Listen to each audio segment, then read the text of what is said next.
ครับสวัสดีทุกท่านผู้ที่ได้เข้ามาติดตามได้เข้ามาเห็นครับมื้อนี้จะเผยเรื่องนี้ครับเรื่องเกี่ยวกันกับพืชมงคลนี่ครับ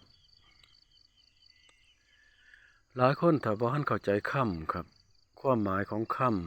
ำผมจะยกตัวอย่างครับคือจังว่าเฮากินข้าวเฮาว่าแซ่บนี่ครับความหมายคำว่าแซ่บมันหมายถึงเฮายินดีติดของในรูปรสครับรูปรสรูปกลิ่นมันก็เป็นโลภะ ถ้าเฮาบ่เข้าใจเฮาก็จะมีโลภะสะสมไว้ในจิตอยู่เสมอครับอยู่ตลอดจนมื้อเฮาเบิดลมหายใจ อันนั้นบ่ได้ประโยชน์อีหยังครับ ถ้าเฮาบ่ฮู้จักคำบยกตัวอย่างครับคือจังพืชมงคลนี่เฮาก็คิดเอาเองครับเขาตัวเฮาก็เชื่อว่าต้นมีโชคต้นเงินต้นทองต้นมีอันนั้นอันนี้แต่ผมบ่ได้ฮู้จักพอปานใดหรอกครับเพราะว่าผมบ่ได้สนใจเอาเหตุและผลครับมาพิสูจน์กันในแง่มุมของผมนั่นต้นมงคลน่ะมันจะมี3ต้นครับต้นที่เป็นมงคลที่แท้จริงต้นที่แรกคือต้นข้าวครับที่เฮากินอยู่ทุกมื้อนี่อันนั้นคือมง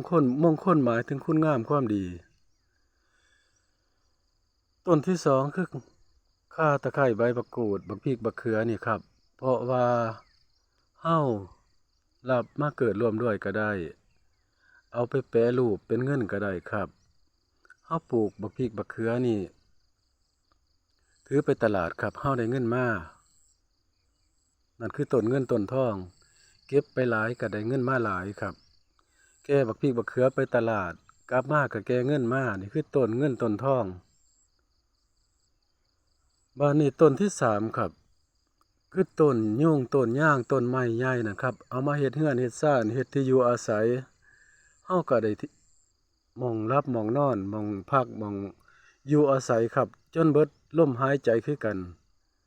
นี่คือต้นมงคลต้นที่สามครับประมาณนี้ครับสวัสดี